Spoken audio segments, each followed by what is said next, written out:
On va partir maintenant sur la catégorie autonomie et maintien à domicile. Ils vont me rejoindre Jean-Louis Fraisse, qui est directeur de Sadir Assistance. Sadir Assistance qui sera parrain de cette catégorie autonomie et maintien à domicile. Voilà, vous venez prendre place, jury. Jean-Pierre Santouille, qui est directeur du pôle santé au sein de Toulouse Tech Transfer, qui est la société d'accélération de transfert de technologie. Voilà. Et puis Catherine Bossodi, qui est responsable du pôle développement projet au sein de la CAMI du Sud-Ouest. Voilà, on laisse le jury venir s'installer assez rapidement pour ne pas perdre trop de temps dans ces auditions qui sont nombreuses et ce programme qui est donc extrêmement chargé. Je rappelle à tout le monde que la remise des prix aura lieu sur cette même scène demain soir, 18h45, et que vous pourrez aussi découvrir donc sur Internet en direct et en même temps que tout le monde à qui les prix sont remis. Voilà, Jean-Louis Fraisse va venir nous rejoindre tout de suite, ainsi que Catherine Bossodi. Je ne sais pas si elle est là. Voilà, elle arrive. Venez prendre place tous les trois. Et je vais donc appeler le premier candidat, ou première candidate d'ailleurs, de cette catégorie autonomie et maintien à domicile. Il s'agit d'Éléonore Dezen, qui va venir nous rejoindre au pupitre. Elle présente un projet qui s'appelle Communico Tool Advance et elle nous arrive de Caen, de la société CDEXDev. Voilà, bienvenue. Et donc on vous laisse faire cette présentation. Les règles n'ont pas changé depuis ce matin. 5 minutes de présentation par projet et puis ensuite 5 minutes de questions de la part du jury. Voilà, bonne présentation. Merci.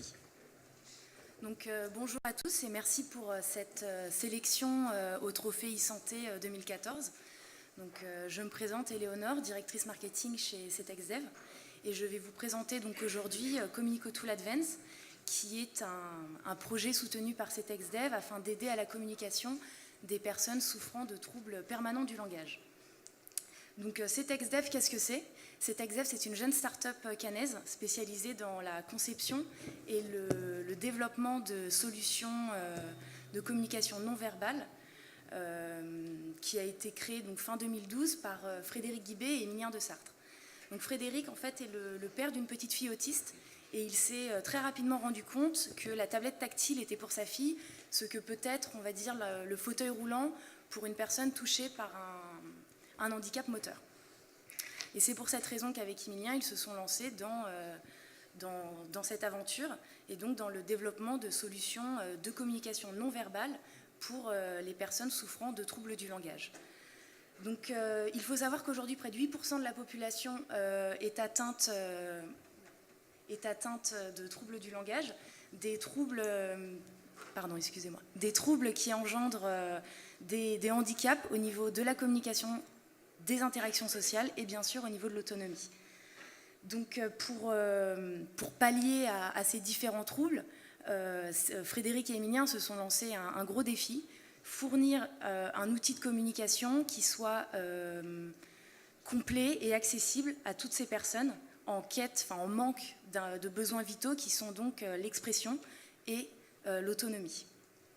Donc pour mener à bien ce très gros projet, toutes nos applications en fait, sont développées main dans la main avec des professionnels de santé et sont ensuite testées dans des établissements afin d'améliorer constamment nos solutions et afin de proposer des produits qui soient totalement adaptés à ces personnes qui ont des besoins très spécifiques. Aujourd'hui, nous proposons quatre applications pour les personnes souffrant de troubles transitoires du langage. Donc tout d'abord Communico Tool Enfant pour par exemple des enfants non communicants autistes, Communico Tool Adulte pour des adultes non communicants suite à un AVC par exemple, Communico Tool Pro qui est un outil de travail pour les orthophonistes et les ergothérapeutes en relation avec ces personnes, et enfin Doloris qui est une application d'expression et d'évaluation de la douleur. Donc on va revenir au cœur du sujet avec Communico Tool Advance.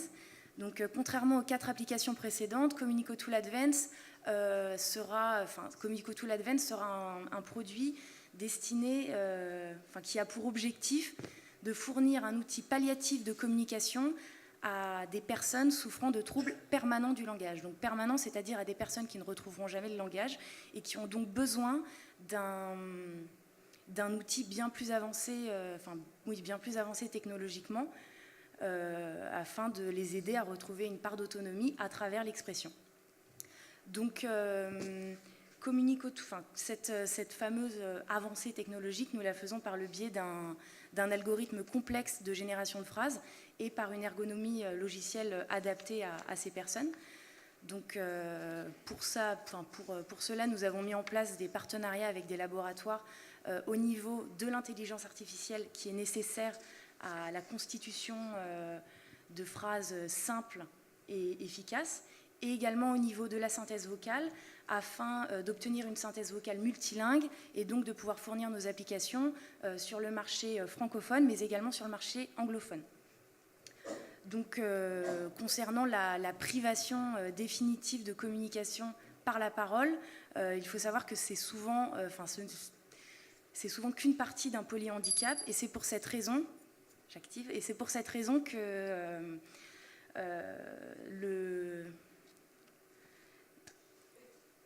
la sonnette, et c'est pour cette raison que Communico Tool Advanced intégrera des options d'accès comme l'eye tracking et l'head tracking. Donc qu'est-ce que c'est ?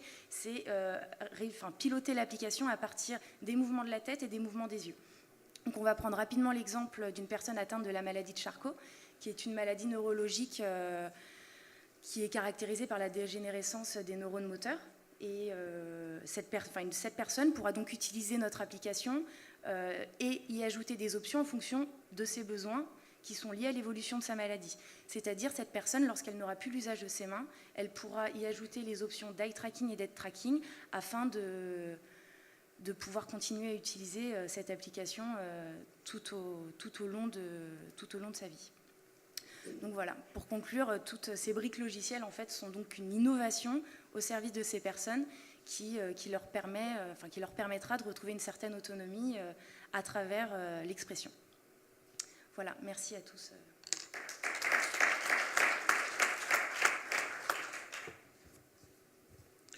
Une question peut-être pour commencer.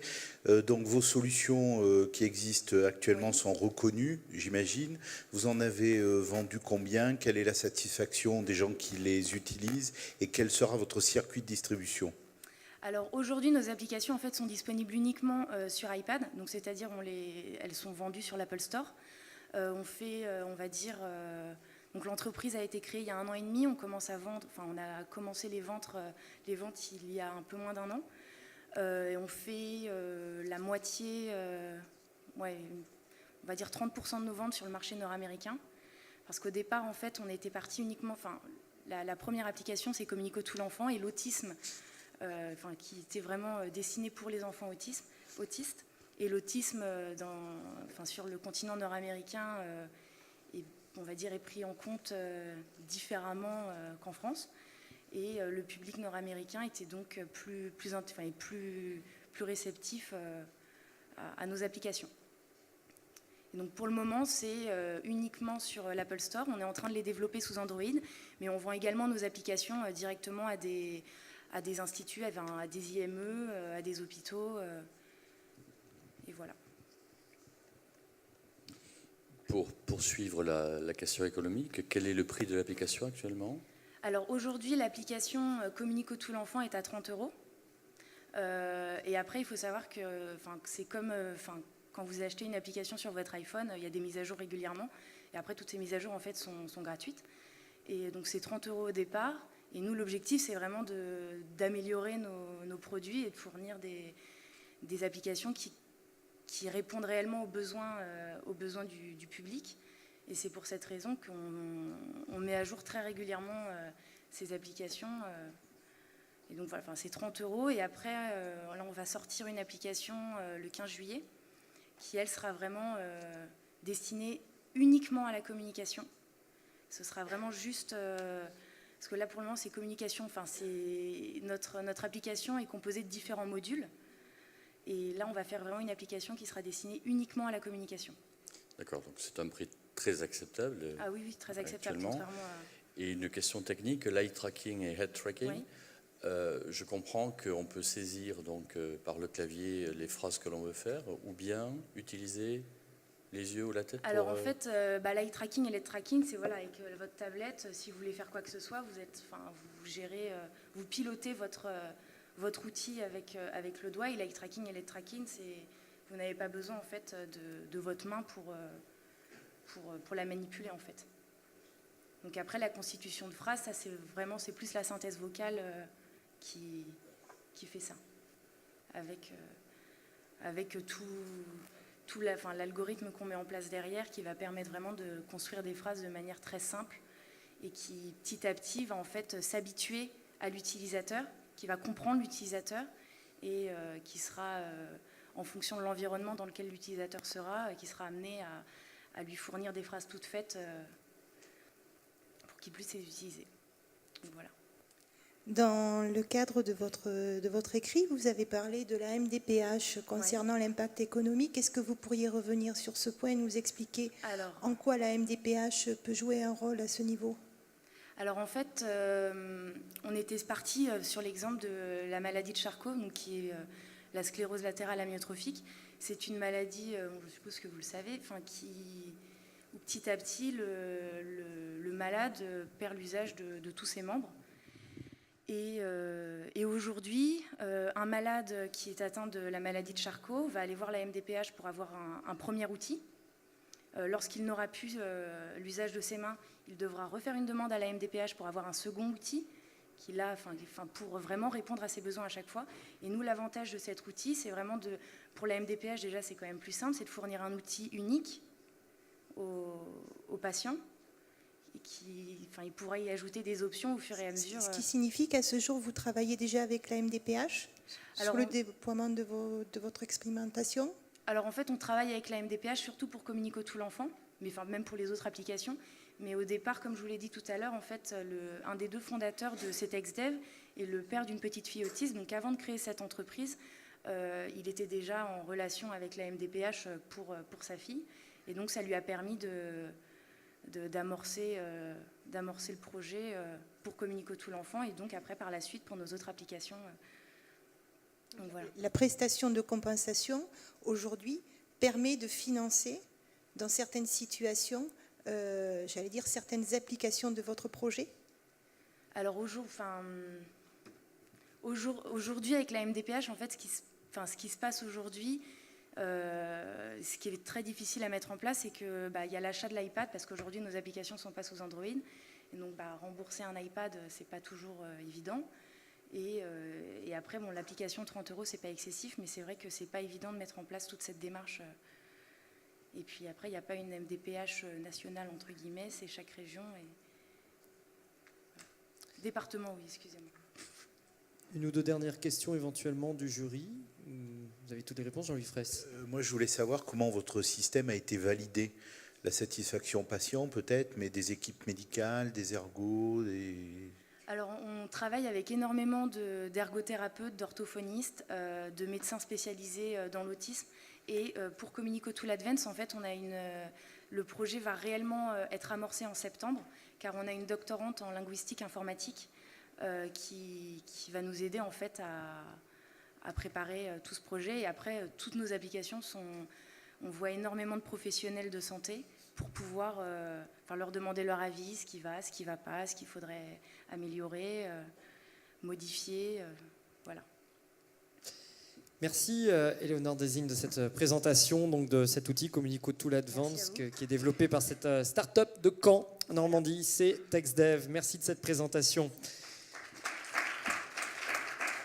On continue donc dans cette catégorie autonomie maintien à domicile. Projet suivant, il s'appelle Codro et il est présenté par Jazia Eliassir. Elle vient de Montpellier et elle représente la société Altera Group. Voilà, on la laisse présenter. On ajuste le micro pour que tout soit parfait. Et elle peut entamer sa présentation. Merci. Merci. Bonjour, donc je suis Jazia Eliassir, chef de projet informatique chez Altera Group et je suis là pour vous présenter le projet Codro, qui est une solution e-santé adressée aux personnes âgées atteintes de maladies neurodégénératives ou souhaitant s'en prévenir. Donc, il y a un problème de slide, c'est pas grave. problème de slide. Donc Kodro signifie village dans un dialecte africain. Donc l'idée initiale de Kodro était de recréer le village d'antan, où la personne âgée n'était pas isolée, loin de ses parents, et de ses enfants et ses petits-enfants, où les voisins se connaissent et s'entraident tous. Donc nous nous sommes servis en fait, des nouvelles technologies pour créer ce rapprochement. Et nous avons créé un espace internet qui ressemble à un village, qui plonge la personne âgée dans un village où elle trouve son cinéma pour voir des vidéos, sa salle de jeu pour effectuer des jeux avec sa famille ou ses amis, le kiosque, la mairie pour retrouver les infos locales de sa mairie. Au centre du village, elle retrouve sa maison, où elle accède à son courrier, qui sont des mails échangés avec ses amis, sa famille. Et enfin, on retrouve ce qu'on appelle le centre Kodro, qui regroupe un professeur virtuel et un coach virtuel. Le coach est là pour proposer à la personne âgée un programme quotidien pour entraîner sa mémoire, qui est conçu spécialement pour elle, respectant ses centres d'intérêt et ses domaines cognitifs qu'elle a besoin de travailler. Et enfin, le professeur Kodro qui lui présente en fait ses statistiques d'utilisation pour l'inciter à faire plus d'activités, à équilibrer les activités qu'elle effectue, etc. Donc l'espace internet d'un côté, de l'autre côté on a ce qu'on appelle les voisins Kodro, qui sont des aidants spécialisés, qui sont en contact téléphonique régulier avec la personne, tout simplement pour demander à la personne comment elle va d'une semaine à l'autre, et l'accompagner en fait dans l'utilisation de Kodro, parce qu'on a toujours besoin de l'humain pour ajuster le côté automatique de l'outil et lui proposer des activités qui sont plus en adéquation avec ses besoins. Et on a de l'autre côté la famille de la personne âgée, qui est en contact régulier avec les mails avec la personne, et également en contact avec le voisin, qui lui rend compte, en fait, lui fait des feedbacks de l'utilisation, de l'évolution de leurs parents. Et enfin, on a les professionnels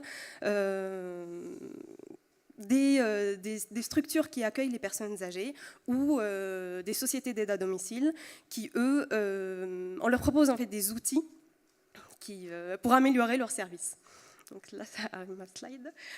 Donc au fil du développement de Kodro, nous nous sommes rendus compte qu'il y a des différentes catégories de personnes âgées et les besoins sont plutôt spécifiques. C'est pour cela qu'on est parti d'une seule offre qu'on a déclinée en 4.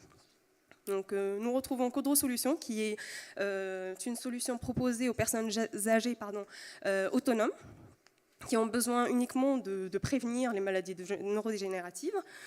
Donc, on leur propose un soutien cognitif, un accompagnement, un suivi. Kodro Évolution, qui est une solution proposée à l'aidant, à une personne qui vit à domicile et qui a besoin qui vit à domicile et qui est accompagné soit par son conjoint ou par ses fils. Donc l'idée, c'est d'apporter conseil et réconfort à l'aidant, mais également un soutien cognitif à l'aider. Kodro Institution est une solution proposée aux institutions qui accueillent les personnes âgées. On leur propose une richesse d'activités. Une richesse d'activités qui leur permet de générer des programmes automatiquement selon des objectifs, une durée et le niveau de leur groupe qu'ils veulent animer. En plus de ça, on leur propose des statistiques pour améliorer toujours le service rendu à la personne âgée. Et enfin, la Kodro Pro, qui est une solution adressée aux professionnels de sociétés d'aide à domicile pour leur proposer un nouveau service à proposer à leurs clients. Donc, avec tout ça, il y a une valeur ajoutée à la personne âgée, c'est-à-dire qu'elle est accompagnée, suivie, contactée régulièrement. Donc, elle a une meilleure estime de soi du fait qu'elle utilise une solution moderne qu'elle peut partager avec ses petits-enfants et ses enfants. Une valeur ajoutée pour l'aidant naturel qui, lui, est accompagné. On leur propose des conseils en permanence. Les aidants professionnels, on leur propose une richesse d'activités et des statistiques pour rendre compte à leurs supérieurs. ou tout simplement pour améliorer leurs services. Et enfin, les municipalités, où nous sommes un peu le relais des informations locales de la mairie, et nous favorisons le maintien à domicile. Je suis dans les temps. Parfait. Merci beaucoup.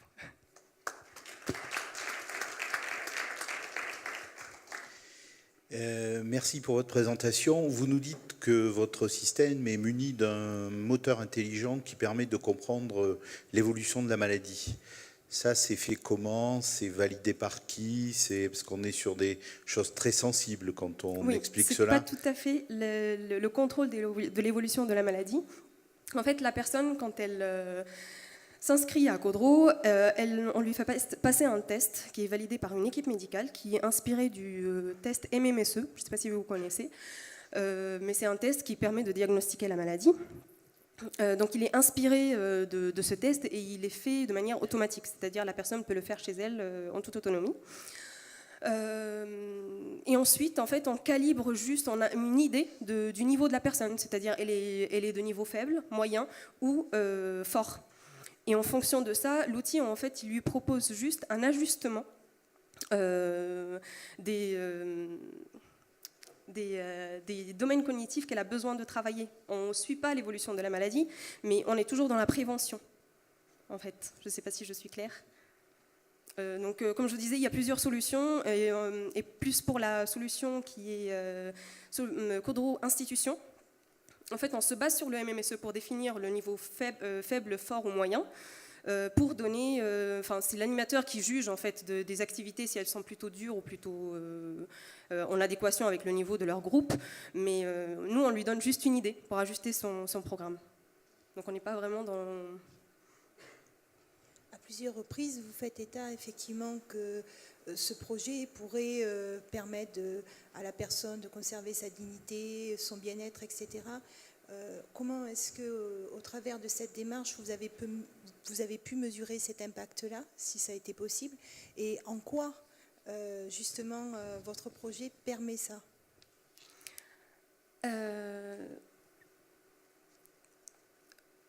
En fait, ça dépend toujours de... C'est toujours difficile de parler de comme je vous disais, il y a différentes catégories de personnes âgées.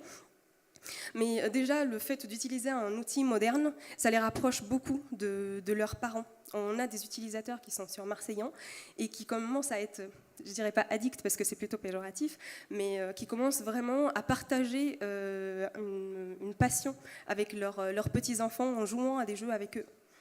Donc ça permet ce rapprochement. Ensuite, ça les... Pour, par exemple, le Codro Évolution, ça permet à l'aidant de partager un bon moment avec son aidé ou lui donner du répit, au contraire. C'est-à-dire l'aidant donne la tablette à l'utilisateur et le laisse faire quelques activités pendant que lui fait autre chose. Ça lui donne un petit peu de... Et dans la situation où les personnes sont très isolées, c'est-à-dire où on n'a pas d'aidant, parce qu'aujourd'hui la réalité du domicile, c'est aussi celle-là. Oui, c'est sûr. Et pour beaucoup, hein, est-ce que ce projet a pu être aussi expérimenté auprès de ces personnes-là? En fait, ça devrait l'être bientôt parce que du coup, là, on retrouve plus des personnes qui sont plutôt, qui reçoivent des professionnels chez eux.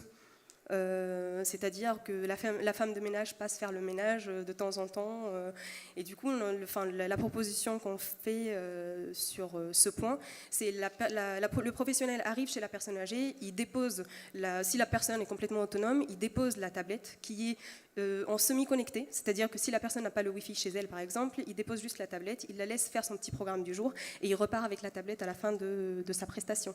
Ou si la personne est plutôt dépendante, il fait des activités, auquel cas c'est un service d'accompagnement et du coup le professionnel fait les activités avec la personne. Donc pour l'instant c'est la proposition qu'on a pour cette catégorie-là. Vous avez parlé de coaching virtuel. Oui. Comment est fait ce coaching? Est-ce qu'il y a quelqu'un chez vous qui évalue les résultats et qui renvoie des... C'est automatique? Non, c'est automatique. C'est un moteur automatique qui génère en fait des programmes. On se base toujours sur le premier test effectué par la personne pour la situer sur les 3 niveaux.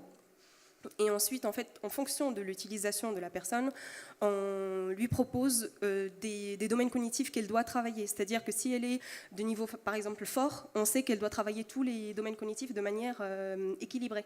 Donc on va la pousser à faire plus d'un domaine cognitif, même si elle est en échec. Mais si la personne est plutôt faible, ben, on va privilégier des domaines cognitifs qui sont encore préservés et où elle n'est pas trop faible pour ne pas la mettre en échec. Et donc ça, c'est le programme qui est généré automatiquement tous les jours et qui est ajusté en fonction de ça. Et à côté, on a les voisins, comme je vous disais tout à l'heure, les aidants spécialisés qui, eux, en fait, viennent ajuster le côté automatique du moteur. D'accord. Donc votre modèle économique aujourd'hui, comment est-il construit ? Donc actuellement, je ne suis pas très... c'est sous forme d'abonnement. En fait, ça dépend des solutions, toujours pareil, mais c'est sous forme d'abonnement mensuel selon la solution. Donc, je ne sais pas si ça vous... D'abonnement auprès de qui ? Des patients ou bien des structures de... Ça dépend des solutions. Par exemple, quand la personne est complètement autonome, bah, c'est auprès de la personne directement, sinon auprès des structures, tout à fait. Et des fois, il y a les structures, par exemple, de sociétés d'aide à domicile qui, eux, prennent en charge dans leur panier de services l'application. C'est réellement le cas aujourd'hui? Certaines structures d'aide à domicile proposent ce type d'accompagnement? Ça vient d'être lancé en fait. Là, on est en partenariat avec une société d'aide à domicile qui est sur Montpellier et qui voudrait intégrer Codro dans son panier de services qui est en partenariat avec la CARSAT. Et qui paye les heures derrière? Justement, c'est ce qu'on est en train de négocier, si j'ai tout suivi. Normalement, c'est un panier de services qui sont en partenariat avec la CARSAT. Donc l'idée, c'est de l'introduire dans le panier de services proposé par... voilà. Merci beaucoup de cette présentation, Jazia El Yassir, donc du projet Codro, la société Altera Group à Montpellier. Le candidat suivant va nous rejoindre, Luc Lepape, il vient de Rennes, société Ergovie, il va nous présenter des solutions d'adaptation et de sécurisation du logement pour les personnes fragilisées.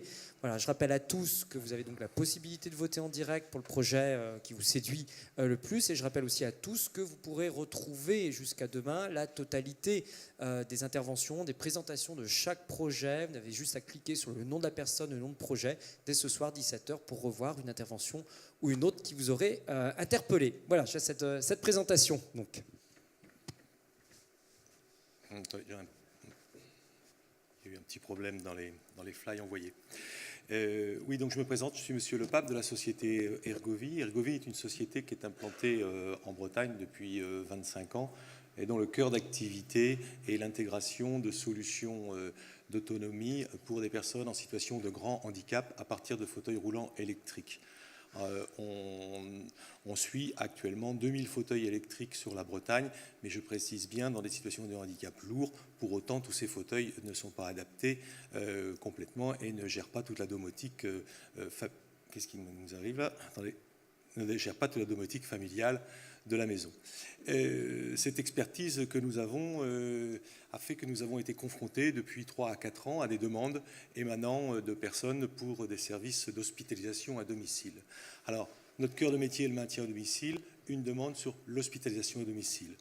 Les choses ne sont pas exactement les mêmes dans les deux cas de figure. Premièrement, les attentes des personnes ne sont pas les mêmes, les attentes de l'entourage ne sont pas les mêmes, les matériels à mettre en place se ressemblent, mais dans l'hospitalisation à domicile, on a une vraie problématique, une problématique d'urgence. Il y a aussi un domaine où cela diffère, c'est le modèle financier qui est derrière chacune de ces solutions. Donc la domotique et la sécurité à domicile, je dirais que quelque part, dans le cas des hospitalisations à domicile, on a à répondre à l'anxiété des proches. Anxiété des proches, perte d'autonomie, difficulté à communiquer, et puis sécuriser ce domicile avec en particulier, dans les hospitalisations à domicile, le problème des chutes. Il ne faut pas oublier que la moitié des plus de 85 ans chutent au moins une fois par an. Alors j'ai une petite flèche, c'est quoi poursuivre? Qu'est-ce qu'on va faire?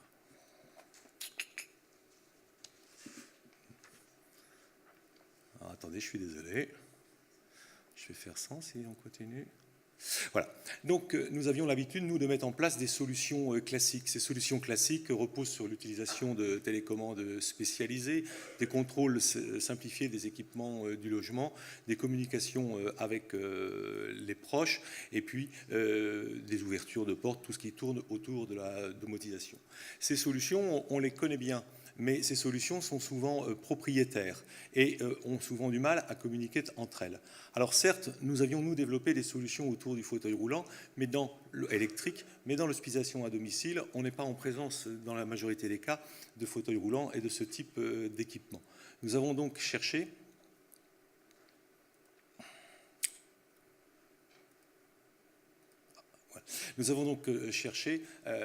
depuis 2 ans, en mettant en place au sein de l'entreprise une cellule R&D, nous avons donc cherché à faire dans un premier temps un inventaire des solutions existantes, des produits existants et des produits en développement. On voulait des solutions qui ne soient pas intrusives, c'est-à-dire par rapport à l'habitat, que l'on puisse mettre en œuvre rapidement à un coût réduit et que l'on puisse centraliser sur un seul poste de commande. D'entrée de jeu, on a pensé que la tablette était une solution, puisque la couverture en France, comme nos amis le répétaient tout à l'heure, est plutôt bonne et qu'on est effectivement aussi surpris qu'à travers des applications, en particulier de photos et de jeux avec les enfants, des personnes âgées acceptent facilement cette situation. Et en faisant cet inventaire des solutions, on s'est trouvé en présence, je dirais, de 2 grands types de solutions. On a des solutions de type médicalisé qui vont plutôt être sur des objets communicants en Zigbee, et on va avoir des solutions, je dirais, de type domotique qui vont plutôt être en Z-Wave. Notre problématique était de faire que toutes ces solutions communiquent et soient ramenées sur une seule tablette. Aujourd'hui, les solutions que nous propose et qu'on a développées ne peuvent être amenées que sur une tablette Android. Nous travaillons pour les amener plus tard sur des tablettes de type iPad. Qu'est-ce que nous permet cette commande à partir de la tablette ? Cette commande va nous permettre d'avoir, je dirais, des scénarios de solutions, et en particulier, par exemple, pour les chutes. Plutôt que d'avoir une alerte aussitôt déclenchée, on va pouvoir programmer par rapport à des capteurs de lit communicants ou par rapport à des capteurs sur un fauteuil, on va pouvoir programmer, déclencher non pas une alerte dès que la personne sort de son lit, mais une ouverture d'un scénario. Scénario qui va prendre en compte le temps qu'on aura programmé pour la personne met, par exemple la nuit, pour se lever. Et ce n'est que si la personne n'est pas rentrée dans son lit en ce temps donné, qu'il y aura tentative de communication avec elle et, si besoin, communication avec ou un aidant ou un centre d'appel. C'est ces solutions qui ont été difficiles à mettre en œuvre pour avoir, je dirais, une toile d'araignée tissée qui agisse dans les 2 sens. C'est une toile d'araignée qui nous permet d'envoyer des informations, mais c'est une toile d'araignée qui nous permet de recevoir des informations et de les dispatcher après, je dirais, à un hub de traitement. Aujourd'hui, nous avons développé ces solutions sur la Bretagne et nous pensons pouvoir les développer assez rapidement, horizon début 2015, par l'intermédiaire d'un réseau de réseaux médicaux spécialisés, puisque là, on est sur des solutions pour le retour à domicile et que dans tous les cas de figure, un certain nombre de magasins ou d'institutions ou de préconisateurs interviennent au domicile. La constitution de ce réseau devrait nous permettre de couvrir assez rapidement la France pour proposer effectivement une solution qui est non intrusive pour les personnes en situation de handicap, acceptable par rapport à la famille et facile à mettre en œuvre, je dirais, puisque simplement on va avoir des objets communicants, on ne va pas aller, comme on le fait dans le maintien à domicile, modifier profondément le bâtiment. On réfléchit même à des solutions aujourd'hui où on pourrait déployer ces systèmes, je dirais, par rapport avec un système locatif, car dans les cas qui nous intéressent, on n'est pas sur des mises en place de longue durée, qui vont plutôt de quelques mois à 2 à 3 ans. Après, on a moyen de mettre en place des solutions on aurait les moyens de mettre en place des solutions plus complexes. Voilà l'ambition que l'on avait. Aujourd'hui, nous sommes en recherche de partenaires, en particulier par rapport à la téléassistance, au centre d'appel. Nous avons, testé nos matériels avec un centre d'appel localisé en Bretagne et nous espérons pouvoir avoir des contacts, je dirais, pour pouvoir poursuivre cette recherche sur faciliter, sécuriser la vie des personnes en situation de handicap. parce que je dirais qu'aujourd'hui, on est en présence de nombreuses solutions non communicantes et qui correspondent à un pulse dans lequel il nous manquerait de nombreuses pièces pour offrir, je dirais, une situation sécurisée pour la personne à qui on impose ce retour à domicile. Le temps de présentation du projet est écoulé. On va maintenant passer du coup, au temps des questions. Je laisse le jury s'exprimer. Bonjour, merci pour votre présentation. J'aurais besoin d'un petit éclaircissement concernant le public de votre projet. Vous avez effectivement parlé de personnes fragilisées, oui. Puis de personnes handicapées, oui. Puis de personnes âgées, puis de personnes qui relèvent de l'HAD. Voilà. De qui parle-t-on exactement ? Alors, si vous voulez, pour les personnes en situation de handicap lourd, jeunes, on a des solutions plus importantes avec des adaptations de la domotique familiale. Là, dans ce qui nous concerne, on s'adresse à un public de retour à domicile, de personnes âgées en situation de retour à domicile et de dépendance. Personnes qui vont malheureusement voir leur situation se dégrader et notre système va pouvoir les accompagner en fonction des outils qu'on mettra à leur disposition. On n'est absolument pas dans la catégorie senior, on est dans la catégorie retour à domicile, vieillissement, fin de vie à domicile et d'apporter pour les aidants, pour, je dirais, le compagnon, ce qui est souvent le cas de figure, et pour la famille qui est assez loin, des solutions qui vont sécuriser la famille par des données informatives, sécuriser la personne par rapport à des systèmes simples, non intrusifs. Nous ne sommes pas sur des personnes qui vont vers un retour à l'autonomie. Non, nous ne sommes pas sur des personnes qui vont sur un retour à l'autonomie, du tout. Je voulais revenir sur la plateforme d'appel. Donc vous nous dites que quand la personne a un comportement entre guillemets anormal, il est possible qu'elle soit joignable par ce centre d'appel. Si elle ne répond pas, qu'est-ce qui se passe ? C'est toujours le problème effectivement de savoir à quel niveau doit-on intervenir. Donc là, ça va dépendre, je dirais, du service de téléassistance. Donc la première chose que nous, on peut faire totalement en automatique, c'est que la personne sache que nous appelons ou votre famille, en fonction de ce qu'elle a décidé, ou le service de téléassistance. Si cette personne sera automatiquement appelée en vocal au sein même de son appartement. S'il n'y a pas de réponse, on est dans les cas de figure classiques proposés par un certain nombre d'opérateurs de téléassistance où on envoie parfois même les secours. Mais effectivement, on n'est pas dans le système que nous proposons, on n'a pas d'ouverture de caméra, etc. On pourrait le faire, mais on ne l'a pas prévu aujourd'hui pour des raisons de coût et puis des raisons d'éthique aussi difficiles en France d'imposer des caméras de surveillance. J'ai bien noté votre souhait de vous étendre au-delà de la Bretagne, c'est parfait.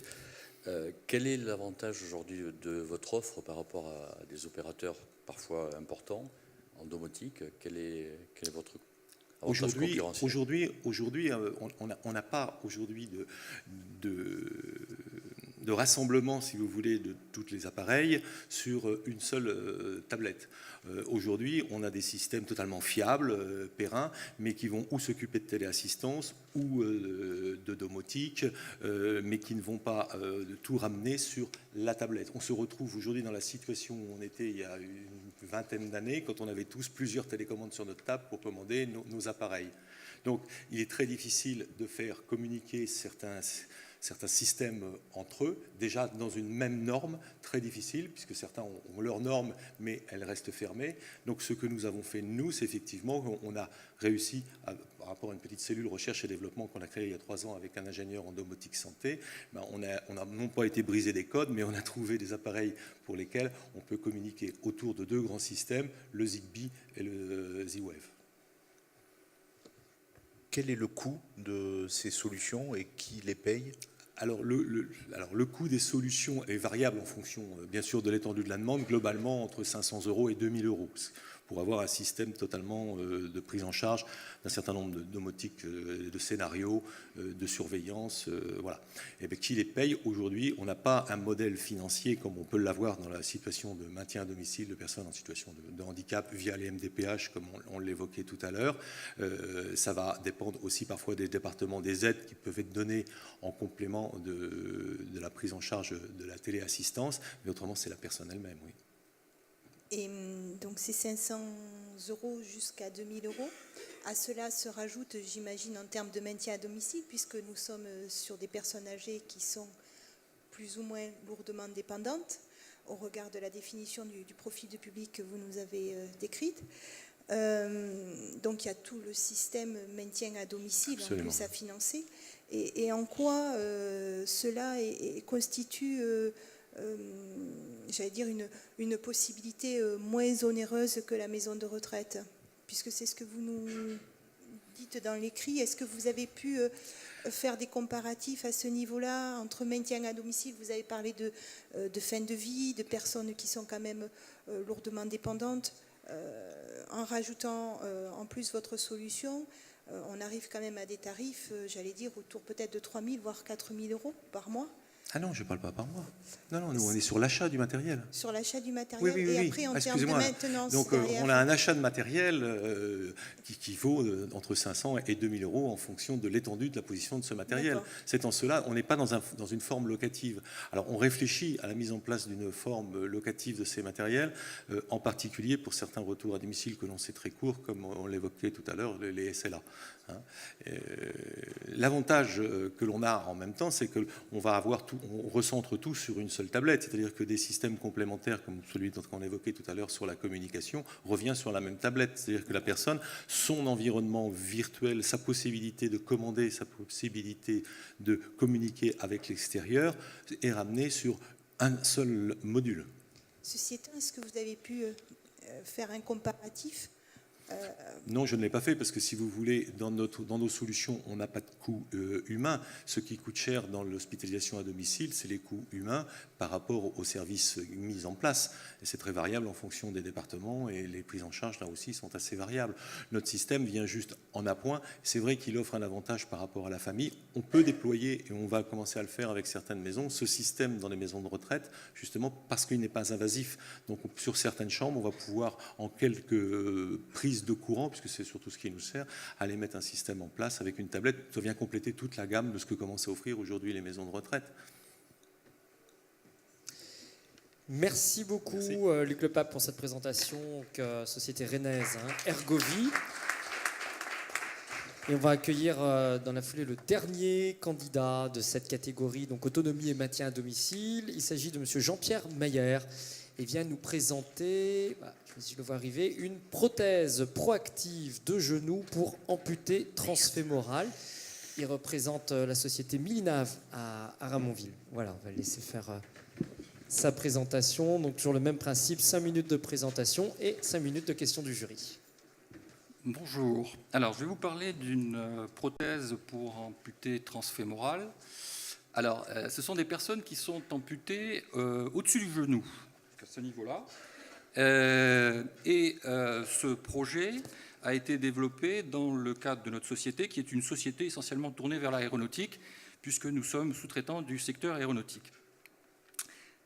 Jusqu'ici, lorsqu'on voulait réaliser une prothèse, on l'a commandée, une prothèse électrique, on l'a commandée à partir de capteurs qui étaient placés sur des muscles résiduels, au niveau des épaules ou bien au niveau des cuisses. Et donc, on commandait le moteur, on pilotait le moteur à partir de ces capteurs. Alors ça marche lorsqu'il s'agit de fonctionner dans un cadre expérimental de laboratoire. Mais au quotidien, c'est très difficile à gérer parce qu'on ne peut pas s'habiller en montant tout un tas de capteurs, etc. Donc la problématique, c'était de trouver une solution simple pour pouvoir communiquer avec un moteur électrique, sans connexion, sans aucune connexion. Alors, comme je viens de vous le dire, nous sommes une société du secteur aéronautique et l'idée nous est venue de piloter une prothèse un peu comme on pilote un avion, c'est-à-dire en utilisant un horizon artificiel. Voilà, donc on a disposé un horizon artificiel dans la prothèse Et cette prothèse se pilote, se conduit, se dirige, et bien tout simplement par le sens de l'équilibre de la personne. C'est-à-dire qu'à partir du moment où la prothèse dispose d'une référence, cet horizon artificiel, à partir du moment où moi je dispose de mon propre sens de l'équilibre, eh bien je vais pouvoir échanger, communiquer de manière instinctive avec le dispositif, tout simplement. Donc l'idée était très simple. Bon, il fallait la mettre en œuvre. Donc il y a eu un dépôt de brevet, il y a eu 3 ans de travaux. Et le résultat, je vais vous le montrer sous forme de petite vidéo si ceci avait bien marché. Voilà.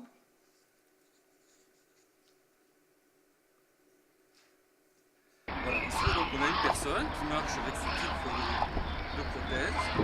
Et vous voyez que le mouvement est tout à fait naturel. Eh bien,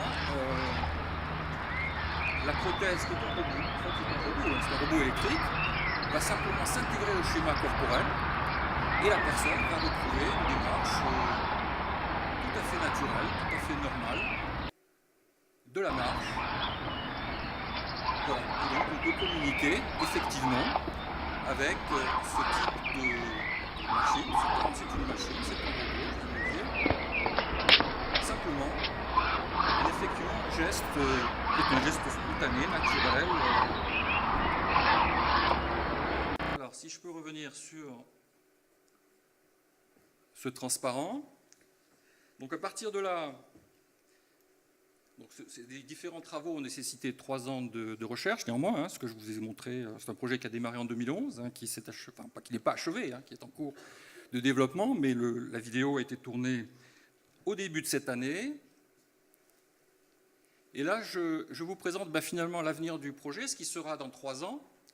Toujours à partir du même contexte, on peut étendre ce dispositif, rajouter des capteurs au niveau de la ligne d'épaule, de la ligne du bassin, de la colonne vertébrale, reconstituer le trièdre formé par la personne, et à ce moment-là, envisager de piloter des prothèses pour des handicaps plus lourds. Ici, il s'agit de personnes biamputées, donc qui ont perdu 2 membres, soit les 2 jambes au-dessous du genou, soit le fémur et un tibia. Et là, à partir du moment où on pourra disposer des informations recueillies au niveau du buste, eh bien, on pourra très simplement, à ce moment-là, piloter ce type de prothèse, toujours par ce simple principe de gestion de l'équilibre instinctif que nous avons tous en nous-mêmes. Voilà, les 5 minutes sont achevées.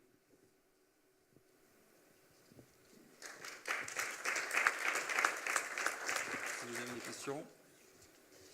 Merci de cette présentation. Donc, vous nous aviez indiqué vos concurrents, donc vous les avez identifiés, allemands et canadiens, qui ont déjà travaillé, si j'ai bien vu, je suis allé voir leur site, sur terrain accidenté et monter l'escalier. Vous n'avez pas montré ici l'autre vidéo que vous proposez sur YouTube, qui est assez intéressante également, sur la position assise, comment on s'assoit et comment on se lève du chaise, ce qui était également très intéressant. Donc, il me semble qu'il y a des produits existants. Là, vous avez tout simplement une équation de concurrence à résoudre. Comment vous positionnez-vous par rapport à vos 2 concurrents, à part le prix? J'ai bien compris que vous visez un segment de prix beaucoup inférieur, mais bon, ça ne fait pas toujours tout. Donc, quel est votre avantage concurrentiel par rapport à vos 2 concurrents actuels? Alors, actuellement, ce qu'on trouve sur le marché, ce sont essentiellement des prothèses hydrauliques. Ce ne sont pas des prothèses électriques. Alors, une prothèse hydraulique, elle répond très bien d'ailleurs, à l'essentiel des besoins des utilisateurs, notamment chez les amputés jeunes, les victimes par exemple d'accidents de la route ou de moto, enfin qui sont des personnes jeunes. En revanche, pour des personnes plus âgées, alors il s'agit là de pathologies qui sont liées à des accidents vasculaires et au diabète, donc des gens qui sont amputés sur un âge relativement avancé. Là, la technologie hydraulique retrouve ses limites, c'est-à-dire que les patients ne peuvent pas s'équiper facilement de ce type de prothèse. Donc la technologie électrique, puisqu'elle est motrice, la technologie hydraulique est purement passive. Hein, il n'y a pas de motorisation. On vient simplement freiner en quelque sorte le mouvement pour éviter les chutes, mais il n'y a pas de motorisation intégrée dans la prothèse. Là, avec un moteur électrique, on peut créer des efforts. On peut induire des couples moteurs et donc envisager des gestes qu'on ne peut pas réaliser avec des prothèses de type classique. Et donc on peut envisager de se lever, donc c'est la vidéo que vous avez vue effectivement, qui complète celle-ci. On peut envisager de monter des pentes, on peut envisager de monter des escaliers et de les descendre. Voilà, donc on peut retrouver l'ensemble de la gestuelle habituelle de quelqu'un de valide. Voilà. Donc, alors que la technologie hydraulique est une technologie qui, bien que performante, trouve ses limites. Hein. Donc, ce qui veut dire que votre prothèse va proposer une qualité de geste, de marche supérieure à ce qui existe. Absolument. D'accord. C'est un aspect un peu plus technique. La prothèse hydraulique aussi nécessite une forme d'apprentissage, parce que la gestuelle d'une prothèse hydraulique n'est pas une gestuelle normale dans la démarche, hein, bien que certains arrivent à dissimuler. Hein. Il y a des personnes qui arrivent à marcher avec des prothèses hydrauliques sans qu'on puisse presque le voir. Enfin, c'est très curieux. Mais d'une manière générale, elle sollicite la colonne vertébrale de manière inhabituelle, notamment. Donc, en retrouvant la gestuelle normale de la marche, eh bien, il est tout à fait prévisible que les effets induits par les prothèses existantes aujourd'hui vont disparaître. C'est-à-dire qu'on va se rapprocher du fonctionnement normal de la jambe vis-à-vis du corps humain. On va sortir un peu de ces problématiques un peu douloureuse et un peu difficile de la prothèse qui vient exagérément solliciter les vertèbres lombaires, notamment. Vous évoquez la possibilité de connecter des prothèses les unes avec les autres. Est-ce que vous pourriez nous en dire plus ? Alors, celle-ci est déjà connectable, hein, celle que vous avez vue sur la vidéo, c'est-à-dire qu'elle est munie d'un dispositif de type Wi-Fi, et donc elle peut discuter avec un calculateur distant, envoyer des données, recevoir des données, etc. Alors, donc c'est quelque chose qui existe déjà. Hein. Bon, par contre, si on va aller plus loin au niveau du traitement de gens qui sont plus gravement encore amputés que les amputés simples, eh bien, il faudra coordonner la prothèse avec d'autres ou les prothèses entre elles. Donc, par exemple, dans le cas des gens qui sont biamputés, donc qui ont perdu les deux jambes, l'usage des deux jambes, eh bien, on a besoin de coordonner la marche, c'est-à-dire qu'une jambe se synchronise avec l'autre de manière à effectuer un geste qui soit le plus coulé possible, sans heurts, etc. Donc on a besoin d'informations complémentaires, et ces informations, on va les chercher aussi au niveau de la partie supérieure du corps. Notamment, si vous avez vu en détail, ça apparaît. La ligne d'épaule, en fait, commande la marche. Hein, c'est-à-dire que la ligne d'épaule est en mouvement de contre-rotation par rapport à la ligne du bassin dans la marche. Donc, à partir du moment où on est en mesure de mesurer la rotation de la ligne d'épaule, eh bien, on peut mieux coordonner la rotation des fémurs et bien sûr des jambes. Voilà. Donc, c'est en collectant des informations au niveau du buste qu'on peut réussir le mieux à avoir une marche qui soit la plus stable, parce que la stabilité, bien sûr, est importante. Il y a toujours le risque de chute, donc il faut toujours que le système soit capable de récupérer d'une instabilité, d'un risque de chute, et donc aussi donner une attitude et une gestuelle qui soit la plus coulée, la plus élégante possible. Ce qui voudrait dire que cette prothèse pourrait avoir une action corrective éventuellement, ou préventive, au regard des chutes potentielles que pourraient générer notamment certaines pathologies. Alors, bien entendu, pour les personnes dans le cas des amputés qui souffriraient de pathologies d'équilibre, c'est très ambitieux. Ce que vous dites est très ambitieux. On peut l'imaginer d'un point de vue théorique.